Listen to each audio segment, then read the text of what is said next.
Hello aspirants, welcome to WBCS point. আমি শ্রীনিতা। আমি তোমাদের আজকে বায়োলজির সেকেন্ড পার্টটা পড়াবো। সেকেন্ড পার্টে আমি আজকে পড়াবো সেল সাইকেল এবং সেল ডিভিশন। তো সেই সেল ডিভিশনটা জানার আগে সেল সাইকেলটা কি সেটা একটু জেনে নাও, তারপর সেল ডিভিশনটা নিয়ে আলোচনা করছি। সেল সাইকেলটা কি? একটা কোষ বিভাজনের পর পরবর্তী আরেকটা কোষ বিভাজন শুরুর আগে পর্যন্ত কোষের মধ্যে যে পরিবর্তনটা লক্ষ্য করা যায়, মানে যে চক্রাকারে বিভিন্ন ঘটনাবলীর মাধ্যমে চক্রাকার যে পরিবর্তন, সেটাকে বলা হচ্ছে কোষ চক্র। তো এই কোষচক্রকে দুটি দশার মধ্য দিয়ে কোষচক্র ঘটে থাকে। একটা হচ্ছে ইন্টারফেস দশা আর একটা হচ্ছে মাইটোটিক দশা। তো এই ইন্টারফেস দশা তিনটে ভাগে হয়।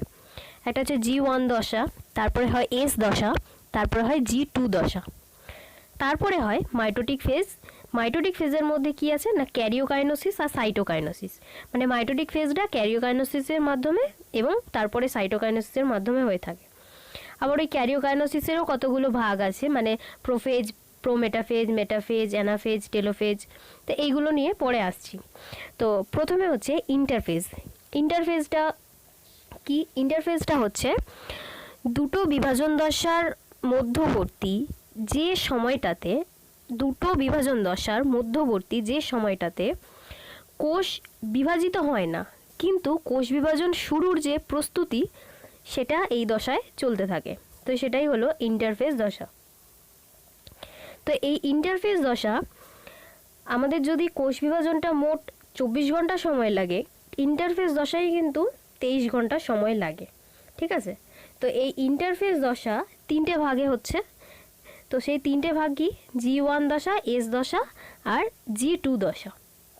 G1 দশাটা কি না, পূর্ববর্তী কোষচক্রের, মানে আগে একটা কোষচক্র হয়ে গেছে, সেই কোষচক্রটা যখন পরবর্তী আরেকটা কোষচক্রের শুরু হচ্ছে, তার মাঝামাঝি দশা তো আমাদের হচ্ছে এই ইন্টারফেজ দশা। তো সেই ইন্টারফেজ দশাটার মধ্যে G1 দশাটা কি না, আগের একটা কোষচক্রের মাইটোটিক দশা এবং পরের কোষ বিভাজনের S দশার মধ্যবর্তী যে দশাটা থাকে, সেই পর্যায়টাকে বলা হচ্ছে G1 দশা। ঠিক আছে? এই G1 দশাটাই কিন্তু নির্ধারণ করে যে কোষটা পরবর্তী বিভাজন দশায় প্রবেশ করবে কিনা। মানে এই G1 দশার না কিছু কোষের কিছু পছন্দ থাকে। তো সেই পছন্দের মাধ্যমে কি হয় না, কোষ চক্রকে চালু রেখে পরবর্তী S দশাতে প্রবেশ করানো হবে কি হবে না, সেটা G1 দশাতেই কিন্তু নির্ধারণ হয়ে যায়। আবার কোষ চক্রকে বন্ধ রেখে G0 দশাতে প্রবেশ করবে কিনা এবং কোষের যে বিভেদীকরণ ঘটানো এটা বন্ধ হবে কিনা, সেটা কিন্তু এই G1 দশাতেই নির্ধারিত হয়ে যায়। আর G1 দশাতে কি হয় না, এই কোষ আকৃতিতে বড় হয় এবং নিউক্লিয়াসের আকৃতিও এতে বৃদ্ধি পেতে থাকে। তারপর হচ্ছে S দশা। S দশাতে কি হয়, ডিএনএ অণুর সংশ্লেষ বা প্রতিলিপিকরণ সম্পূর্ণ হয়, যার কারণে এই দশাকে কিন্তু সংশ্লেষ দশাও বলা হয়ে থাকে। ঠিক আছে? আর কি না, একটা দ্বিতন্ত্রী ডিএনএ দ্বিতন্ত্রী হয়ে থাকে। তো একটা দ্বিতন্ত্রী ডিএনএ অণু দৈর্ঘ্য বরাবর দুটো দ্বিতন্ত্রী ডিএনএ অণু তৈরি হয়ে থাকে।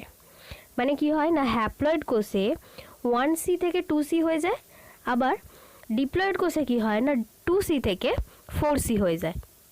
মানে C মানে এখানে ক্রোমোজোমের কথা বলা হচ্ছে। ঠিক আছে? আচ্ছা, হিস্টোন প্রোটিন সংশ্লেষিত হয়ে থাকে। আর কি হয় না, হিস্টোন এবং ডিএনএর সমন্বয়ের মাধ্যমে ক্রোমাটিন তন্তু গঠিত হয়ে থাকে S দশাতে।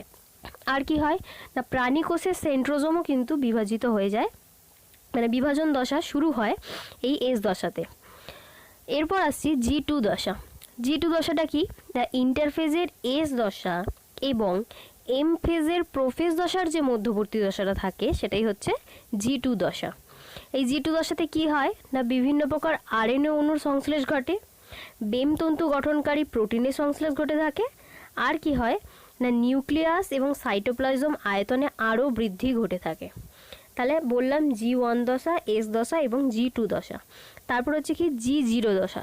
G0 দশাটা কি হয় না, ইন্টারফেস দশায় কোষ বিভাজনের জন্য প্রয়োজনীয় যে বিপাকক্রিয়া সম্পন্ন হওয়ার কথা সেটা যদি না হয়ে কোষ অবিভাজিত অবস্থাতেই থেকে যায়, অবিভাজন দশাতেই যদি থেকে যায়, তাহলে সেটা হচ্ছে G0 দশা। ঠিক আছে, তো কোষের এই জিনগত সক্রিয়তার ফলে যদি বিভাজন সংক্রান্ত যে বিপাক ক্রিয়াগুলো সেগুলো যদি আবার চালু হয়ে যায়, তাহলে কি হবে না G0 দশা থেকে আবার G1 দশাতে সেটা প্রবেশ করে যাবে। আবার G1 দশাতে যদি প্রবেশ করে যায় তাহলে S দশা, G2 দশা, তারপরে মাইটোটিক দশার মাধ্যমে পুরো কোষটা কিন্তু বিভাজিত হয়ে যাবে। তাহলে যদি কোষ বিভাজিত অবিভাজিত অবস্থায় থেকে যায় সেটাকে বলা হচ্ছে G0 দশা। তারপর হচ্ছে মাইটোটিক ফেজ। মাইটোটিক ফেজের মধ্যে কি আছে? ক্যারিওকাইনোসিস আর সাইটোকাইনোসিস। আচ্ছা, এই ছবিটার মাধ্যমে দেখো, এই যে সবুজ যে অংশটা পুরোটা দেখতে পাচ্ছ এটা কিন্তু পুরোটাই ইন্টারফেজ দশা, আর যে নীল অংশটা দেখতে পাচ্ছ সেটা হচ্ছে এম ফেজ লেখা আছে, এম ফেজ বা মাইটোটিক দশা। তো এই মাইটোটিক দশার মধ্যে কি কি দেখতে পাচ্ছ এখানে? প্রোফেজ, মেটাফেজ, অ্যানাফেজ, টেলোফেজ, তারপর হচ্ছে সাইটোকাইনোসিস। এই প্রোফেজ, মেটাফেজ, অ্যানাফেজ, টেলোফেজ যেটা, এটাই হচ্ছে ক্যারিওকাইনোসিস, তারপরে হয় সাইটোকাইনোসিস। তো ক্যারিওকাইনোসিসটা কি আমি আগের পার্টে বলেছিলাম যে নিউক্লিয়াসের বিভাজন, আর সাইটোকাইনোসিস কি? সাইটোপ্লাজমের বিভাজন। ঠিক আছে, তারপরে কিন্তু আমরা যে পার্টটা পড়ব সেটা হলো সেল ডিভিশন। সেল ডিভিশনটা কি না, যে পদ্ধতির মাধ্যম দিয়ে একটা কোষের উপাদানের পৃথকীকরণের মাধ্যমে মাতৃকোষ থেকে হয় দুটো না হলে চারটে অপত্য কোষ সৃষ্টি হয়, সেই প্রসেসটাকেই বলা হচ্ছে কোষ বিভাজন। তো এই কোষ বিভাজনকে কিন্তু তিনটে ভাগে ভাগ করা যায়। একটা হচ্ছে অ্যামাইটোসিস, একটা হচ্ছে মাইটোসিস, আর একটা হলো মিওসিস। তো এই অ্যামাইটোসিস, মাইটোসিস, মিওসিসের বিভাজনটা কিভাবে হয় সেটা বোঝানোর আগে একটু ক্রোমোজোমের ব্যাপারটা ডিসকাস করে নিই। তো ক্রোমোজোমের ব্যাপারটা আমি বলি।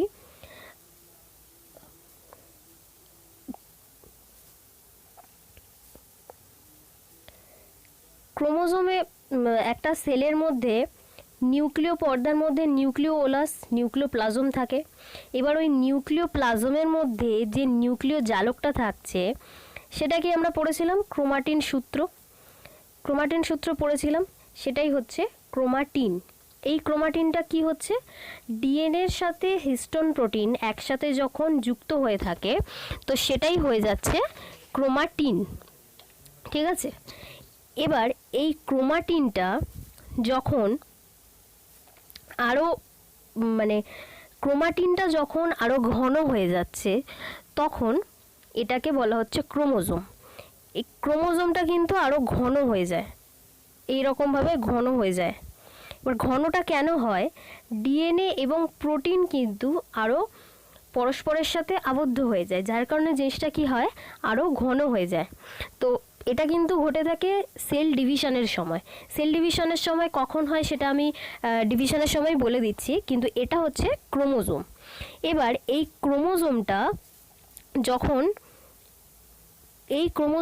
যখন এটা এবং এটা, তাহলে এটা হচ্ছে একটা ক্রোমোজোম। এই ক্রোমোজোমটাই যখন আবার তার প্রতিলিপি গঠন করছে এবং ঠিক এই জায়গাটাতে সেন্ট্রোজোমটা থাকে, এটা একটু অন্য কালার দিয়ে আমি দেখানোর চেষ্টা করি। ঠিক এই জায়গাটাতে সেন্ট্রোজোমটা থাকে, তাহলে এই সেন্ট্রোজোমটা দিয়ে ক্রোমোজোমের একটা পার্ট তার প্রতিলিপিকরণের মাধ্যমে আরেকটা পার্ট গঠন করছে। তো পুরো এই ব্যাপারটাকেই বলা হচ্ছে ক্রোমাটিড। ক্লিয়ার? তো চলো পরে দেখে নিই যে অ্যামাইটোসিস, মাইটোসিস এবং মিওসিস বিভাজন কি। অ্যামাইটোসিস বিভাজনটা যেটা প্রোক্যারিওটিক কোষে ঘটে থাকে, ব্যাকটেরিয়া, ইস্ট এই সমস্ত প্রাণীদের দেহে যখন ঘটে থাকছে সেটাই হচ্ছে অ্যামাইটোসিস কোষ বিভাজন, যেটা ফিশন অথবা বাডিংয়ের মাধ্যমে হয়ে থাকে, সেটাই হচ্ছে অ্যামাইটোসিস কোষ বিভাজন। তারপর হচ্ছে মাইটোসিস কোষ বিভাজন। মাইটোসিস কোষ বিভাজনের ক্ষেত্রে যেটা যে সমস্ত কোষের ক্ষেত্রে মাইটোসিস কোষ বিভাজনটা ঘটে থাকে সেটা অবভিয়াসলি ইউক্যারিওটিক কোষ, উদ্ভিদ, প্রাণী, তারপর সোম্যাটিক সেল, এই সমস্ত জায়গায় কিন্তু মাইটোটিক কোষ বিভাজনটা ঘটে থাকে। উদ্ভিদের যেমন ভাজক কলাতে মূল, কাণ্ড, শীর্ষ এই সমস্ত জায়গায় মাইটোসিস কোষ বিভাজনটা ঘটে থাকে। তো মাইটোসিস কোষ বিভাজনটা চলো এখানে দেখে নিই একটা ছবির মাধ্যমে। ফার্স্টে হয় ক্যারিওকাইনোসিস মানে নিউক্লিয়াস বিভাজন, তারপর হয় সাইটোকাইনোসিস মানে সাইটোপ্লাজমের বিভাজন। এবার এই ক্যারিওকাইনোসিসের মধ্যে prophase, metaphase, metaphase, anaphase, telophase এগুলো দশা রয়েছে। তো চলো পরপর দেখে নিই যে এই দশাগুলোতে কি কি ঘটে থাকে। ফার্স্টে দেখো এই ছবিটার মাধ্যমে লক্ষ্য করো, ফার্স্টে হচ্ছে প্রোফেজ। প্রোফেজ দশাতে কি হচ্ছে, এটা তো একটা কোষীয় পর্দা রয়েছে, তার মধ্যে সাইটোপ্লাজম, নিউক্লিয়াসের মধ্যে নিউক্লিওপ্লাজম, নিউক্লিয় জালক, নিউক্লিওলাস এগুলো থাকছে। এটা হচ্ছে একটা কোষ। এবার এই কোষের মধ্যে যখন ডিহাইড্রেশন ঘটছে তখন এই নিউক্লিয়াসের মধ্যে যে ক্রোমাটিনগুলো থাকছে সেইগুলো কিন্তু কনডেন্স হয়ে গিয়ে ক্রোমোজোমে পরিণত হচ্ছে। আবার এই ক্রোমোজোমগুলোই কিন্তু সেন্ট্রোমিয়ার ছাড়া বাকি জায়গাটাতে গিয়ে ক্রোমাটিড গঠন করছে। আর কি নিউক্লিয় মেমব্রেন বা নিউক্লিয় পর্দা এবং নিউক্লিওলাস কিন্তু এই দশাতে বিলুপ্ত হয়ে যায়। এটা কি হয়, প্রোফেজ দশাতে ঘটে থাকে। তারপরে হচ্ছে প্রোমেটাফেজ। প্রোমেটাফেজটা হওয়ার ক্ষেত্রে আমি একটা কথা বলি যে এক্ষেত্রে কিন্তু স্পিন্ডাল অ্যাপারেটার উৎপন্ন হয়ে থাকে। স্পিন্ডাল অ্যাপারেটার এখানে তোমরা দেখতে পাচ্ছ যে এই যে সবুজ সবুজ সুতোর মতো অংশ যেগুলো দেখতে পাচ্ছে, ঠিক এই জায়গাটা থেকে এদিকে চলে গেছে, আবার এই দিক থেকে এদিকে চলে গেছে, এটা হচ্ছে স্পিন্ডাল অ্যাপারেটাস, যেটা উদ্ভিদ কোষে কিন্তু মাইক্রোটিবিউলস থাকলেই ঘটে থাকে এবং প্রাণী কোষে সেন্ট্রিওল থাকলে তবেই কিন্তু এই স্পিন্ডাল অ্যাপারেটাসটা গঠিত হয়ে থাকে। তো এই মাইক্রোটিবিউলসটা কি আমি আগের পার্টে বলেছিলাম যে একটা নালিকার মতো অংশ যেটা উদ্ভিদ এবং প্রাণী কোষে থাকে, যেটা সম্ভবত অণু এবং জল এগুলো কিন্তু এক কোষ থেকে আরেকটা কোষে নিয়ে যায়। তো সেগুলো হচ্ছে মাইক্রোটিবিউলস। উদ্ভিদ কোষে এই মাইক্রোটিবিউলসটা থাকলে তবেই কিন্তু কোষ বিভাজন সম্পন্ন হতে পারে। আবার প্রাণী কোষে কিন্তু সেন্ট্রিওল ছাড়া কোষ বিভাজন সম্পন্ন হতে পারে না। তো এই মাইক্রোটিবিউলস এবং সেন্ট্রিওল উদ্ভিদ এবং প্রাণী কোষের ক্ষেত্রে এগুলো থাকার ফলে কি হচ্ছে না, স্পিন্ডাল অ্যাপারেটার উৎপন্ন হচ্ছে, যেগুলো সাধারণত প্রোটিন দ্বারা নির্মিত। তো এই স্পিন্ডাল অ্যাপারেটারে গিয়ে কি হয় না, এই যে ক্রোমোজোমগুলো গঠিত হলো, ক্রোমোজোমগুলোর সেন্ট্রোমিয়ার জায়গাটা কিন্তু স্পিন্ডাল অ্যাপারেটারের ফাইবারে এসে যুক্ত হয়ে যায়। ক্রোমোজোমগুলোর যে সেন্ট্রোমিয়ারগুলো রয়েছে সেইগুলো স্পিন্ডাল অ্যাপারেটারের ফাইবারে এসে যুক্ত হয়ে যায়। এটা হয় প্রোমেটাফেজে। তারপর মেটাফেজে কি হয় দেখো, মেটাফেজে সেন্ট্রোমিয়ারগুলো স্পিন্ডাল অ্যাপারেটারের বিষুব রেখা বরাবর অবস্থান করে। ভূগোলে তোমরা নিশ্চয়ই পড়েছো বিষুব অঞ্চল কোনটা, তো সেই হিসেবে দেখে নাও যে এখানে এই যে স্পিন্ডাল অ্যাপারেটার গঠিত হচ্ছে তার বিষুব রেখা মানে মাঝামাঝি যে অঞ্চলটা রয়েছে সেই অঞ্চল বরাবর কিন্তু এই সেন্ট্রোমিয়ারগুলো এসে জমা হয়ে যায়। তারপরে আস্তে আস্তে কিন্তু এই ক্রোমোজোমগুলো সেন্ট্রোমিয়ার অঞ্চল বরাবর কিন্তু দুটো অপত্য ক্রোমাটিডে ভাগ হতে শুরু করে দেয়। ঠিক আছে, এটা হয়ে গেল মেটাফেজ দশায়। এবার ভাগ হতে যখন শুরু করে দিচ্ছে, প্রক্রিয়াটা তো চলতে থাকছে, পরপর দশাতে যে ঘটনাগুলো ঘটছে সেইগুলো মাথার মধ্যে রাখতে হবে। আচ্ছা, এবার হচ্ছে অ্যানাফেজ দশা। অ্যানাফেজ দশাতে কি হচ্ছে না, এই দশাতে ক্রোমাটিডগুলো স্পিন্ডাল যে অ্যাপারেটারটা রয়েছে আস্তে আস্তে সেইগুলো ভাগ হয়ে ঠিক মেরুর দিকে যেতে শুরু করে।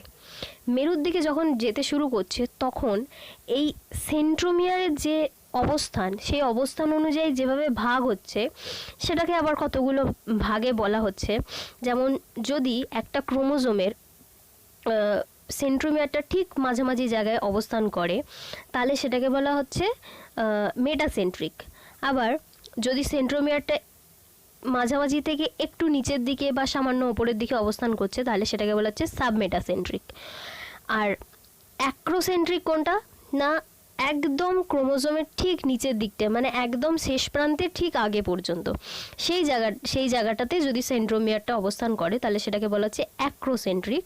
এবং যখন সেন্ট্রোমিয়ারটা একদমই একটা ক্রোমোজোমের ঠিক শেষ প্রান্তে অবস্থান করছে তখন সেটাকে মানে টেলোমিয়ারে অবস্থান করছে তখন সেটাকে বলা হচ্ছে টেলোসেন্ট্রিক।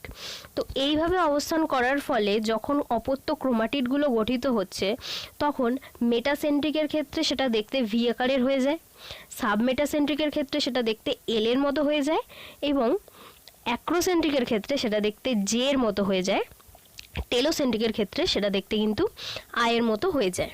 তো ক্রোমাটিডগুলো এইভাবে যখন গঠন হয়ে যাচ্ছে তখন সেগুলো আস্তে আস্তে কিন্তু এই যে কোষের মধ্যে যে বিভাজনটা ঘটছে সেটা আস্তে আস্তে কিন্তু মেরুর দিকে অবস্থান করতে শুরু করে, মানে মেরুর দিকে আস্তে আস্তে যেতে শুরু করে।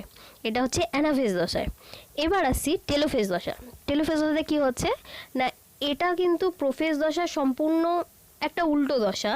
মানে কি হচ্ছে না, এক্ষেত্রে জল বিয়োজনের ফলে ক্রোমোজোমগুলো একদম সরু লম্বা হয়ে যায়, সরু মতো লম্বা মতো হয়ে যায়।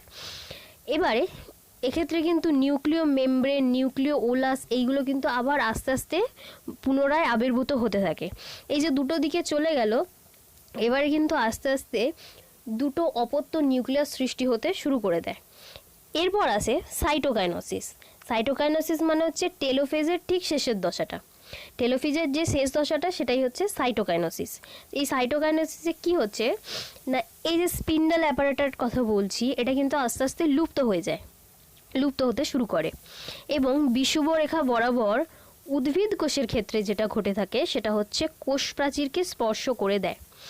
বিষুব রেখা বরাবর উদ্ভিদ কোষের ক্ষেত্রে কোষ প্রাচীরকে স্পর্শ করে এবং লাইসোজোম, ফ্যাবোজোম, সেলুলোজ, হেমিসেলুলোজ এইগুলো কিন্তু জমা হয়ে গিয়ে একটা ঝিল্লি বা পর্দা তৈরি করে, যেটাকে প্লাজমা লেমা বলা হয়ে থাকে।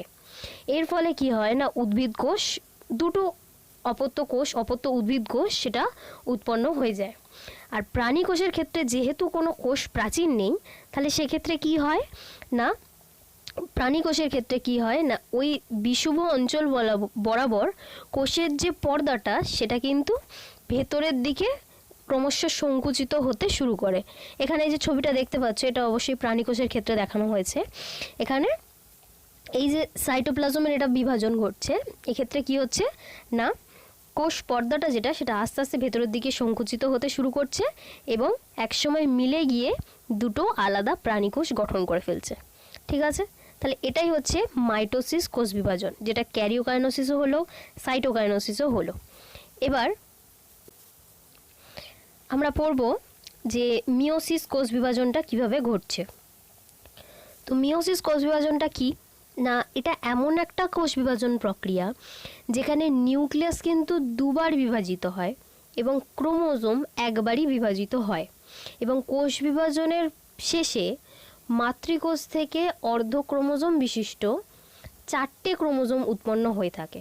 মানে 2n যদি থাকে তাহলে সেটা বিভাজনের পরে 4টে n হ্যাপ্লয়েড সৃষ্টি হয়ে থাকে, মানে ডিপ্লয়েড থেকে সেটা হ্যাপ্লয়েড 4টে ক্রোমোজোম গঠন করছে। হলো, এবার এই মিওসিস কোষ বিভাজনটাকে কিন্তু দুটো ভাগে ভাগ করা যায়, একটা হচ্ছে মিওসিস 1 আর একটা হচ্ছে মিওসিস 2।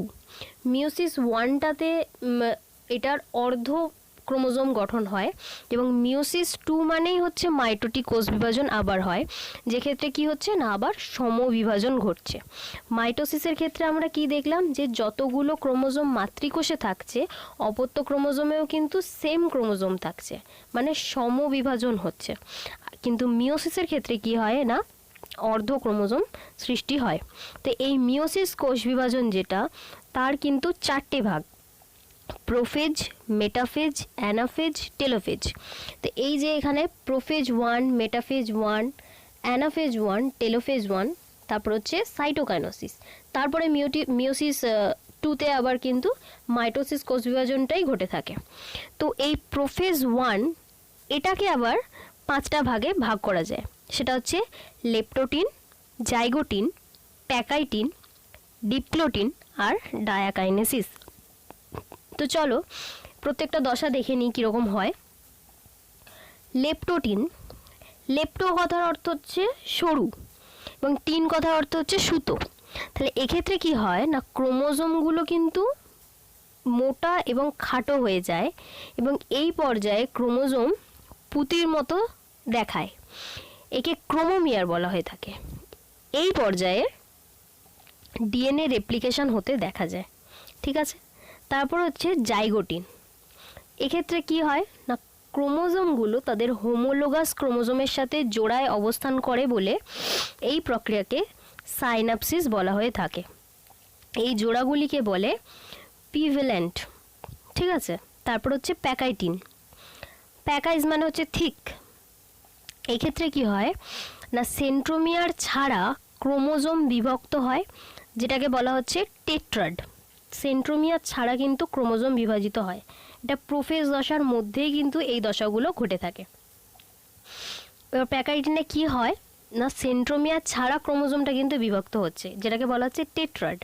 এবং জোড়ায় থাকা এই যে ক্রোমোজোমগুলো, এগুলো কিন্তু হোমোলোগাস ক্রোমোজোমের সাথে লেগে গিয়ে এক্সের ন্যায় আকার গঠন করে, যেটাকে বলা হয় কায়াজমা।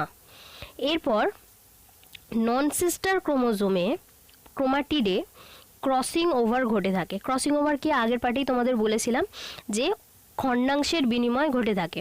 নন সিস্টার ক্রোমাটিডের মধ্যে খণ্ডাংশের বিনিময় ঘটতে থাকে এবং অবস্থান বদল হয় বলে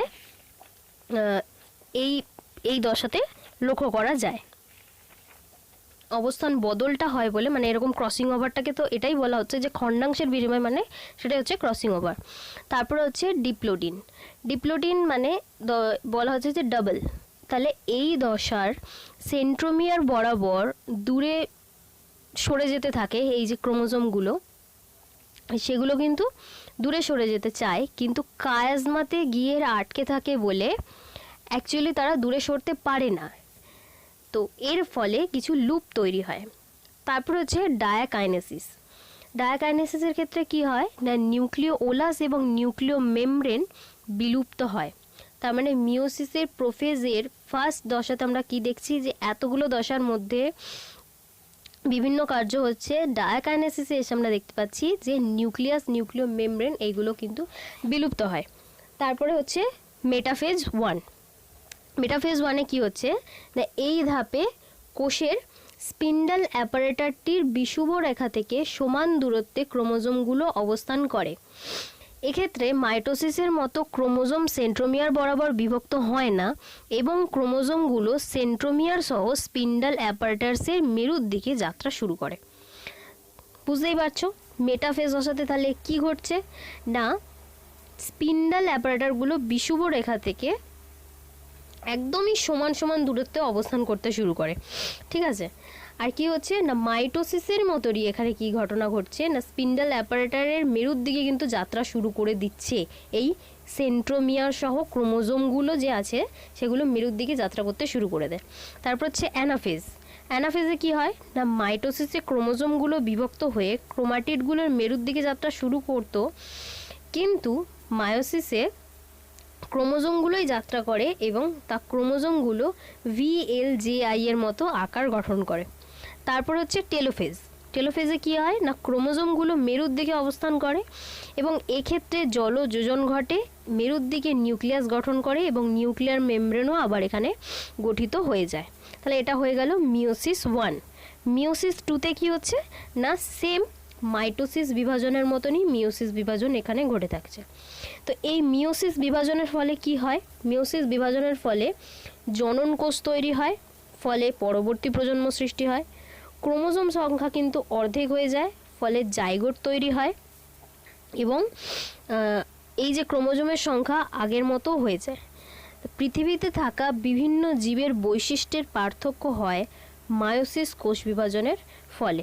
তাহলে তোমরা এই কোষ বিভাজনের মাধ্যমে বুঝতেই পারছো যে মায়োসিস কোষ বিভাজনটা প্রথমে যদি মানে আমাদের যেমন মানুষের ক্ষেত্রে দেখা যায় যে কি ডিপ্লয়েড ক্রোমোজোম অর্থাৎ কি 46টা ক্রোমোজোম থাকে, তার মধ্যে মানে 23 জোড়া কি হয় না, 23 জোড়া, তার মধ্যে 23টা বাবার থেকে আসে, 23টা মায়ের ক্রোমোজোম থেকে আসে, মানে জিনগত বৈশিষ্ট্য। তো সেটা 23টা বাবার থেকে আসে এবং 23টা মায়ের থেকে আসে, যারা নিউক্লিয়াসের ভেতরে কিন্তু জোড়ায় অবস্থান করে থাকে, মানে কি ওই যে 23 জোড়া ক্রোমোজোম অবস্থান করে থাকে। এইভাবে জোড়ায় জোড়ায় অবস্থান করে বলে এটাকে কি বলা হচ্ছে না, ডিপ্লয়েড ক্রোমোজোম বলা হচ্ছে। এই ডিপ্লয়েড ক্রোমোজোমটাই কিন্তু যখন হ্যাপ্লয়েড আবার হতে পারে, কখন হয় মিওসিস কোষ বিভাজনের মাধ্যমে আবার হয়ে যায়, যে ক্রোমোজোমগুলো যখন বিভাজিত হয়ে হয়ে লাস্টে কি হচ্ছে না জোড়ায় জোড়ায় আর অবস্থান করছে না, আলাদা আলাদা হয়ে যাচ্ছে, তখন সেটা হয়ে যাচ্ছে হ্যাপ্লয়েড ক্রোমোজোমে চলে আসছে। ঠিক আছে, তো মাইটোসিস এবং মিওসিস কোষ বিভাজনকে, মাইটোসিসকে কেন সমবিভাজন বলা হচ্ছে বা সদৃশ বিভাজন কেন বলা হয়ে থাকে? না, মাইটোসিস কোষ বিভাজনে কি হয় না, মাতৃকোষ এবং অপত্য কোষের ক্রোমোজোম সংখ্যা কিন্তু সমান হয়ে থাকে। আর মিওসিস কোষ বিভাজনকে, মিওসিসকে কেন হ্রাস বিভাজন বলা হচ্ছে না, কোষ বিভাজনে অপত্য কোষের ক্রোমোজোম সংখ্যা হ্রাস পেয়ে মাতৃকোষের অর্ধেক হয়ে যায়, সেটা সেই কারণেই এটাকে হ্রাস বিভাজন বলা হয়। এই মিওসিস কোষ বিভাজনটা কোথায় হয়? মিওসিস কোষ বিভাজন কিন্তু জীবের যে ডিপ্লয়েড কোষ থাকে সেইখানে ঘটে থাকে।